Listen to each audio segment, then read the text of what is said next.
दिखावे की रीत कब तक। आज घर में बड़ी चहल पहल थी, और हो भी क्यों ना, घर में मेहमान जो आने वाले थे, वो भी घर की बड़ी बेटी तन्नू को शादी के लिए, दिखावे की रस्म अदायगी के लिए। साधारण परिवार में जन्मी 3 बच्चों में सबसे बड़ी बेटी, एक कमरे का मकान जिसमें एक छोटा सा आंगन। पिता एक सामान्य सी नौकरी करके घर का खर्च चलाते थे। घर का माहौल खुशनुमा बना हुआ था। सबके मुख पर ताजगी देखते ही बनती थी। मम्मी खुश मगर सकुचाई नजर आती थी। पिता के चेहरे पर खुशी के मध्य में चिंता के भाव साफ नजर आते थे। उन सबके बीच काम बोलने और अपने संस्कारों के प्रति सजग तन्नू के मन में रह रह कर हजारों सवाल उठ रहे थे। कुछ सूझ नहीं रहा था, मन बड़ा ही विचलित था।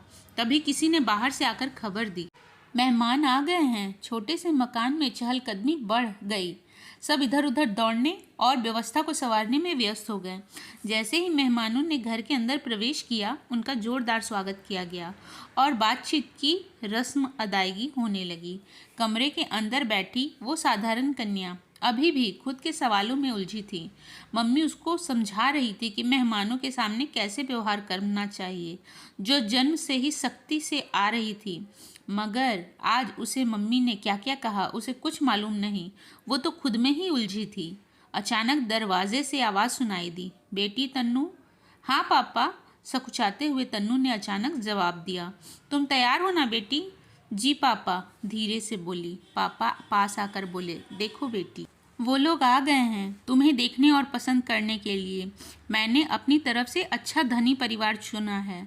लड़का सुशिक्षित और समझदार है। तेरा जीवन सदा खुशियों से भरा हो, इससे ज़्यादा और हमें क्या चाहिए। बाकी आखिरी फैसला अब तुम पर है, जिसमें मेरा पूर्णतया समर्थन होगा। कहते हुए पिता ने बेटी के सर पर दुलार से भरा हाथ फेरा। पिताजी, क्या मैं कुछ पूछ सकती हूँ? सहसा तनु बोल पड़ी। हाँ हाँ बेटा, पूछो, सरल भाव से पिता ने जवाब दिया। क्या धनवान लोग ही सुखी रह सकते हैं? हम जैसे साधारण लोग सुखी जीवन नहीं जी सकते? क्या धन दौलत का नाम ही खुशी है? पिता चुपचाप थे। आज पहली बार बेटी ने उनसे खुलकर बात की थी। वो अपनी बात कहते जा रही थी, बोल रही थी, ये देख दिखावे की रस्म का क्या अर्थ है? क्या क्षण भर किसी को देख लेने से हम व्यक्ति के व्यक्तित्व को जान सकते हैं? मेरे कहने का तात्पर्य यह नहीं है कि मुझे इन लोगों से या पैसे वालों लोगों से शिकायत है। मैं तो बस ये कहना चाहती हूँ कि मेरी खुशी धन दौलत में नहीं, उन संस्कारों में है जो आज तक आप मुझे सिखाते आए हो। मैंने आपसे ही जाना है कि व्यक्ति से ज़्यादा अहम उसका व्यक्तित्व होता है। अगर 2 व्यक्तियों के विचारों में समानता हो तो इंसान हर हाल में खुश रह सकता है, वरना अच्छा भला जीवन भी नर्क की भेंट चढ़ जाता है। पिता चुपचाप उसकी बातें सुन रहे थे। बातों में सच्चाई थी और हकीकत में जीवन का मूल मंत्र भी था। बेटी धारा प्रवाह में बोलती जा रही थी, मानो उसके अंदर का सैलाब आज फूट पड़ा हो और वो उसे शब्दों के माध्यम से कतरा कतरा करके बहा रही थी। क्या दिखावे की रस्म का इतना बड़ा स्वांग रचकर ही हम एक दूसरे के बारे में जान सकते हैं? क्या इस तरह की किसी के व्यक्तित्व, आचरण या जीवन शैली का आभास कर सकती हूँ? मुझे स्वयं को लगता है शायद नहीं। आप यह न समझना कि मेरे कहने का अर्थ इन सब का विरोध करना है। मैं किसी भी सामाजिक क्रियाकलाप के विरोध में नहीं, और न ही मैं प्रेम विवाह या लिव इन रिलेशनशिप में विश्वास करती हूँ। मेरे कहने का आशय मात्र इतना है कि किसी भी व्यवस्था को बदलने की नहीं, उसमें यथास्थिति परिवर्तन की आवश्यकता है। जीवन कैसे जिया जाता है ये आपने मुझे अच्छे से सिखाया है। मैं हर हाल में स्वयं को ढाल सकती हूँ। परिस्थिति सम हो या विषम, दोनों से निपटना आपने अच्छे से सिखाया है। इतना कहते हुए तन्नू रूंधे गले से अपने पिता से लिपट गई। दोनों की आंखों में आंसुओं का सैलाब उमड़ पड़ा था।